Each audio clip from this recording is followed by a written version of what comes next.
Hello বন্ধুরা, কেমন আছো তোমরা? আশা করি অনেক ভালো আছো। চলো আজকের গল্পটি শুরু করা যাক। আজকে যে বোনটির গল্পটা শেয়ার করতেছি সেই বোনটির গল্পটি হলো এক্স হাজব্যান্ডের লোভনীয় অফারের গল্প। এরকম হাজবেন্ড যেন কারো না হয়, সেটাই আশা করি।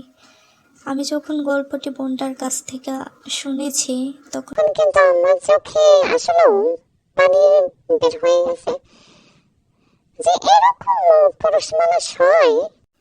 ও মাই গড, কস্তিতা তো কান্দিস না বেয়া, কে আর হবে কান্দিয়া।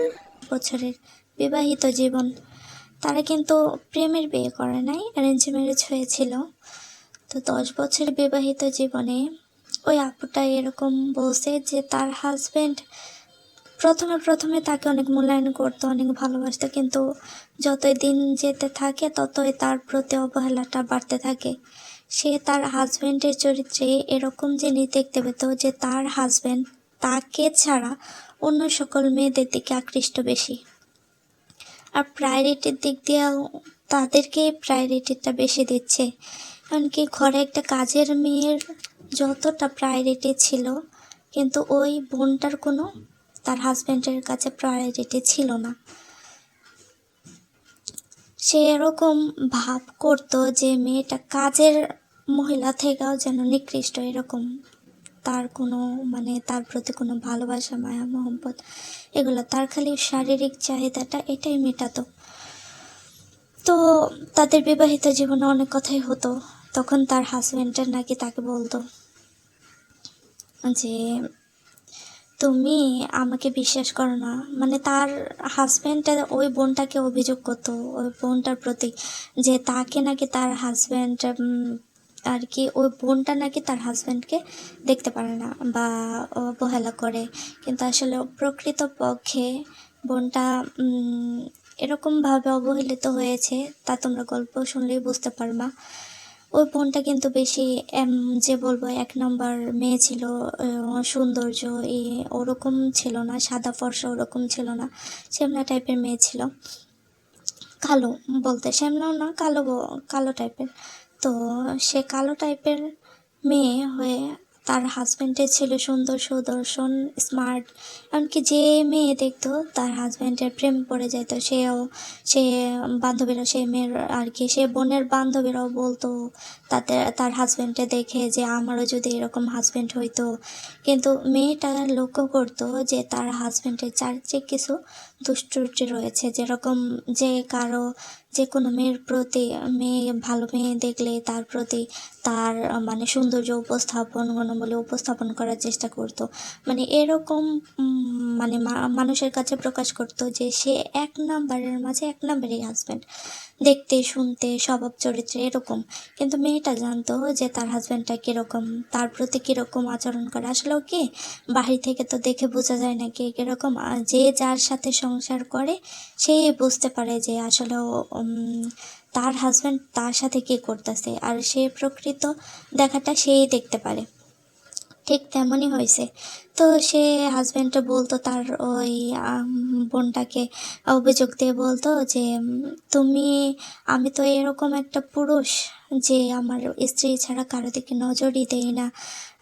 তুমি অনেক পস্তাবা জীবনে, হ্যাঁ, যদি আমাকে ছেড়ে যাও অনেক পস্তাবা, এটা সেটা, আর বিভিন্ন কথা বলতো।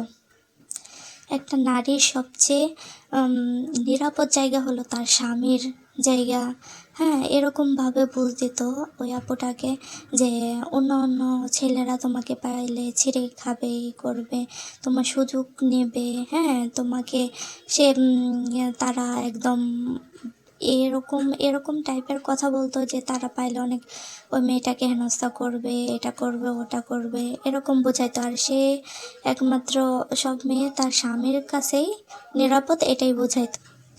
তো মেয়েটাই এরকমভাবে তার অবহেলা পাইতে পাইতে জীবন অতিবাহিত করতে থাকলো। কিন্তু লাস্টে সংসারটা আর টিকলো না, বিভিন্ন কারণবশত তাদের সম্পর্কে থার্ড পার্সন ব্যক্তি চলে এসেছিল। কারণ সেই পুরুষটার ছিল অন্য মেয়েদের প্রতি। তো সে কারণবশতই তাদের সংসারটা টিকে নাই, ঠিক আছে? তো টিকে নাই, সে ডিভোর্স হয়ে যায় অনেক আগে, 10 বছরে সংসার জীবনে ডিভোর্স হয়ে যায়। ও আচ্ছা, কুস্কি। ডিভোর্স হয়ে যাওয়ার পরে মেয়েটা একা জীবনযাপন করতে থাকলো। মেয়েটা বুঝতে পারলো যে আসলে এরকম পুরুষের সাথে আর সংসার করা যায় না, কারণ তার প্রতি যেহেতু অবহেলা তুচ্ছতাচ্ছিল্য চলতেই ছিল, সেটা দেখতে দেখতে মেয়েটা একদম মানসিকভাবে ভেঙে পড়েছিল, যার কারণে তাদের সংসারটা টিকে নেয়। তারপরে মেয়েটা পড়ালেখা করতে থাকে, তার নিজের বাসায় চলে আসে। তো এরকম যাইতে যাইতে 5টা বছর চলে যায়। হঠাৎ করে একদিন কল দিয়ে ওই এক্স হাজব্যান্ডটা বলে যে আমার সাথে দেখা করো, তার প্রতি অনেক সিম্প্যাথি দেখায়, এটা ওটা বলে। তো মেয়েটা ভাবলো যে অনেক বছর তো চলে গেছে, হয়তো বা সে পরিবর্তন হয়েছে, বুঝতে পারছে নিজের ভুলগুলা, সে কারণে দেখা তো করতে বলতেছে। তো মেয়েটাও আর কিছু না ভাইবা মনে করে যে একটা বন্ধু হলেও তো যাইতাম, বা কথাগুলো শুনি কি বলতে চাই কি। তো মেয়েটা যায়, যে দেখা করতে যায়। দেখা করা হইলে তার বিভিন্ন কথাবার্তা হয়, আদান প্রদান হয় বিভিন্ন। তো ছেলেটা এর মধ্যে বিয়েও করছে, ওই মেয়েটা থাকাকালীনই বিয়ে করে ফেলায়, সেটা গোপনে, যাতে আর কি কোনো কেউ না জানে। তো মেয়েটা জানে না, তো তাদের ডিভোর্সই হয়ে যায়।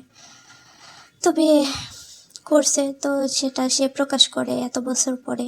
ওই ছেলেটা প্রকাশ করার পরে সে জানতো মেয়েটা যে এর যদি ঘরে বউ থাকে, কিন্তু এর যে চরিত্র, সে বাহিরে এরকম মানে লুজ টাইপের চরিত্র থাকে না কিছু, ওরকম চরিত্র ছেলেটার, যে বাহিরে যে কোনো মেয়ে হোক আর কি তার প্রতি লোভ থাকে ওই ছেলেটার। তো যাই হোক, সে মনে করেছিল যেহেতু আমার সাথে করছে, হয়তোবা আমি এত সুন্দর ছিলাম না, সেই কারণবশত হয়তোবা সে অন্য মেয়েদের প্রতি লোভ ছিল, লোলুপ দৃষ্টিতে তাকাত, লোভাচ্ছন্ন ছিল, তো ওই মেয়েদের কাছে পেতে চাইতো এরকম। কিন্তু সে মনে করেছিল যে দ্বিতীয় বিয়ে যেহেতু করছে ভালোবাসা, গোপন করে এত এইটু কইরা করছে, তো সেহেতু হয়তোবা তার চরিত্র ঠিক হইতে পারে সেই মেয়ের ব্যাপার। কিন্তু না, যখন সে গেল, সে দেখতে পাইলো যে তাকে টাচ করার খালি সুযোগ খুঁজতেছে ছেলেটা, বিভিন্ন অফার দিতেছে যে আমি তোমাকে বিয়ে করব, এটা করব, ওটা করব, বিভিন্ন কথা বলতেছে। কিন্তু মেয়েটা তো জানতো যে আসলে এগুলা তাকে ঠকানোর জন্য, কারণ মেয়েটা বরাবরই ভালো ছিল। মেয়েটা কীরকম টাইপের ছিল যে যে কেউ যদি তাকে একটু ভালো করে বলতো, বুঝাইতো, তাহলে সে তাকে অন্ধের মতো বিশ্বাস করে ফেলতো। আর এই বিশ্বাসটাই ছিল মেয়েটার অনেক বড় ভুল। তো যখন এগুলা লোভনীয় অফার দিল যে বিয়ে করবে এটা, তো মেয়েটা জানতো যে না, এগুলো আসলে যেহেতু তার বিয়ে করে ফেলাইতে সংসার জীবনের 5 বছর, এত বছর পরে সে আমাকে অফার দিতেছে, নিশ্চয়ই কোনো কারণ আছে। তো কথা বলতে বলতে সে মেয়েটা শরীরের কাজ করে, এবং মেয়েটা লক্ষ্য করে যে সে যদি প্রকৃত প্রেম ভালোবাসতো, সে অবশ্যই তাকে সম্মান করতো। সে এরকম মেয়েটা এতবার সরাই দিচ্ছে, এতবার না করছে, কিন্তু সে কোনোটাই মানতেছে না, মেয়েটাকে চার্জ করছে বিভিন্ন জায়গায়, এমনকি লিপ কিস পর্যন্ত জড়িয়ে ধরা এইগুলো করতেছে, কিন্তু মেয়েটা কোনো রকমেও বাঁচতে পারতেছে না ওই অবস্থা থেকে। তো এই অবস্থা করতে মেয়েটার আগাচ্ছন্ন হয়ে চলে আসে। আসলেও পরেতে মেয়েটা বুঝতে পারে যে আসলেও পুরুষরা কখনো ভালো হয় না আর কি, যে সমস্ত পুরুষ চরিত্রহীন সেগুলা কখনো ভালো হইতে পারে না। এই সমস্ত চরিত্রহীন পুরুষের কারণে কত মানুষের, কত মেয়ের জীবন যে ধ্বংস হয়, সেটা একমাত্র মেয়েরাই ভালো জানে। তারপরে সে মেয়েটা চলে আসে, আর সে তার আসল রূপ তো দেখতেই পারে। সে এখন পর্যন্ত তার মেয়েদের প্রতি লোলুপ দৃষ্টি, আর এই যে লোভনীয়টা চরিত্রহীনের মতো ভাবে এগুলো কাটে নাই। যদি পরেতে মেয়েটা ভাবে যে যদি সে আমাকে ভালোবাসতো, তাহলে হয়তো বা এতদিন পরে দেখা হওয়ার পরেও আমাদের তো এত বছরের সম্পর্ক, 10 বছরের, একটু হলেও সম্মান থাকতো আমার প্রতি, একটু হলেও আমি যে না করতেছি জিনিসটা আমি অ্যাকসেপ্ট করতে পারতেছি না, সেটা সে বুঝতো। হ্যাঁ, তাহলে আমার ঠোঁটটা বাইছে নেওয়ার আগে, আমার শরীরটা বাইছে नेवार आगे अवश्य चस्मा निकालेपछि अलि अलि राम्रो देखिन्छ भनेर मैले चस्मा लगाएको कारण तिमी नै हो। सुन्नुहोस् न मेरो कुरा, चस्मा निकाले फेरि अलि फेरि नराम्रो छु कि म अलि পয়সা নেওয়ার আগে আমার মনটাকে বুঝতো, আমার যেটা ভালো লাগা ভালোবাসা কাজ করে সেটা বুঝতো। 10 বছরের সংসার, অন্তত পক্ষে তো সে আমাকে চিনছে। তো সে তো অবশ্যই এরকম বিহেভিয়ার করতো না যে এত বছর পরে কাছে পাইছে হয়তো বা একটু হাত হয়, একটু চাওয়া, একটু দেখা, এটাকেই সে যথেষ্ট মনে করতো। সমান হ্যাঁ, সে বিয়ের প্রস্তাব দিত, অবশ্যই সে করতো, কিন্তু না, সেটা হলো না। সে বিয়ের প্রস্তাব দিছে ভালো কথা, তাহলে বিয়ে করতো, ঠিক না? কিন্তু সে তার শরীরটাকে বাইছে নিল। এই তো আজকের গল্পটি। আসলে সব পুরুষ ভালো হয় না, সব পুরুষ ভালোবাসার যোগ্যও না, তারা ভালো মানুষের যোগ্যও না। ভালো মানুষের সুযোগগুলো নিয়ে তারা মেয়েদের জীবনটাকে যে কীরকমভাবে ধ্বংস করে, এই আপুটির গল্প থেকে আমরা অবশ্যই বুঝতে পারছি। সবাই ভালো থাকবেন। আল্লাহ হাফিজ।